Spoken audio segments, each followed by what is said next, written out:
Hello everyone, in today's video I will be soloing some group dungeons with the new Blood Moon staff.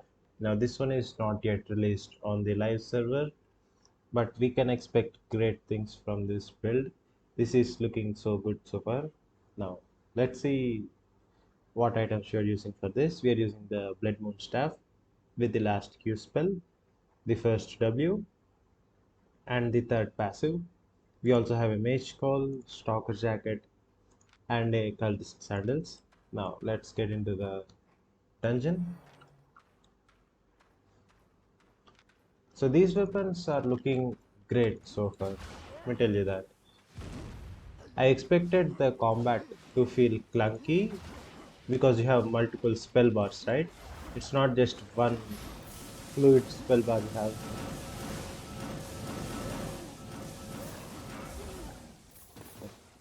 Even without the E spell, just the Qs and Ws on these weapons are really nice.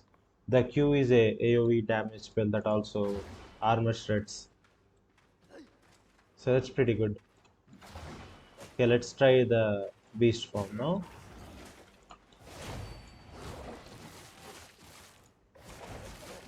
Just look at the lifesteal. So when using this build, you want to build up your charges, the shift charges, and immediately after you build your charges, go to your beast form, spam your attacks, and when you run out of the charges, you turn back to the human form.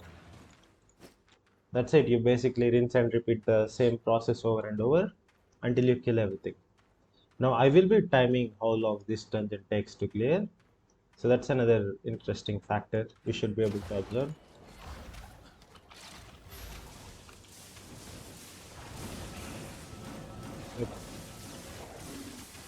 This is a really great feature of these weapons.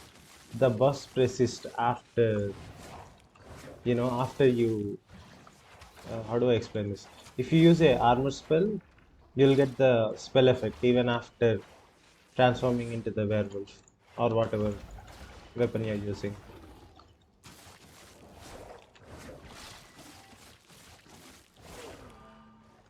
This is great. I'm not going to loot because this is a test server. Obviously, don't need to loot.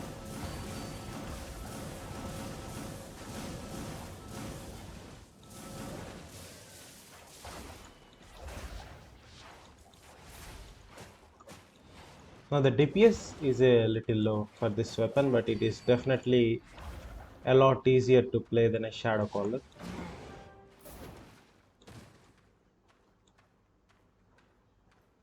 Right. Now we are getting a really big pull here. Let's see if the staff can handle it.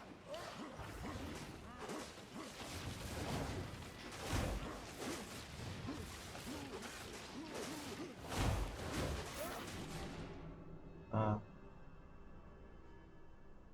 Recap. What's a recap?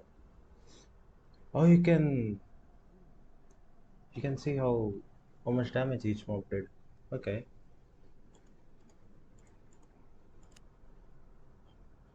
Oh, it even gives you a whole combat log, and that is great. Okay, let's try that again. I did not use the armor spells in that pull, so I will do that this time.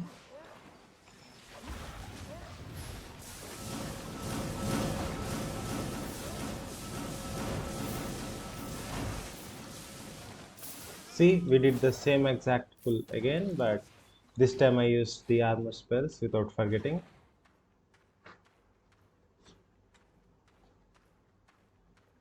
So far, this looks great. Oh, this is new. I don't remember. I don't remember this layout.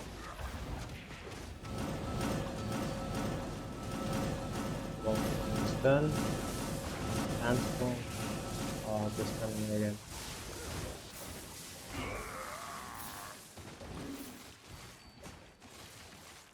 When you're in the beast form, you should definitely spam your auto attacks.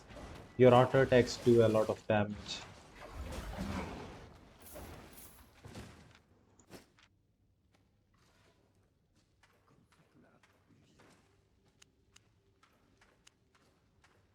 Okay, let's see what this is. I don't remember this layout.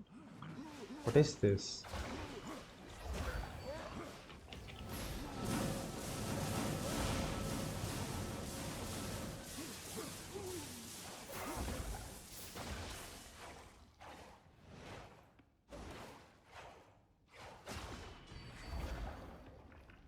What is this, man?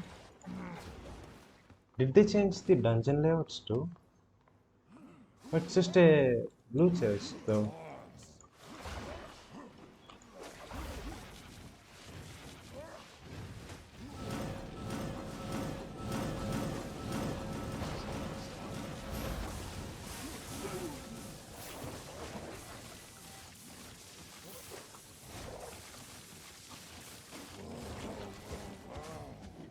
It transformed back since we used up all of our charges.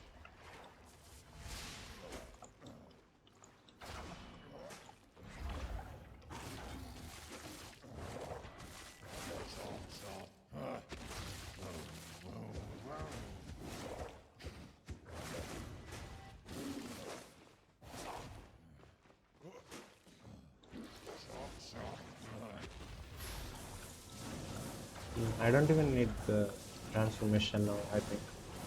Let's just use it. Oh, did not need it after all. So this is a new area. Nice loot too, by the way.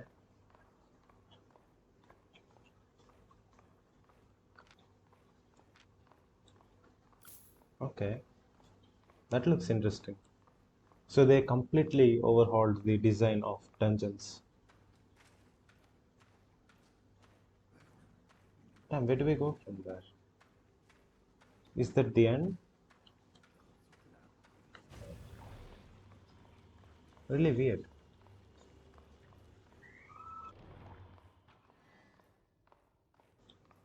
We are at the boss room, and this is a dead end, huh? Okay.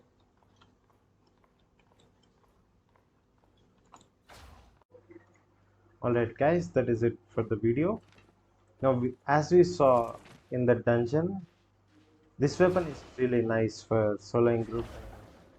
This might be a easier alternative to Shadow Caller, but it is definitely not as efficient as a Shadow Caller yet.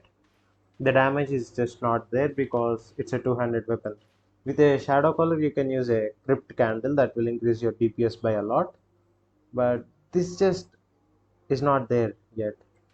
Now, if you liked the video, subscribe to the channel and leave a like. Yeah, and see you guys in the next one.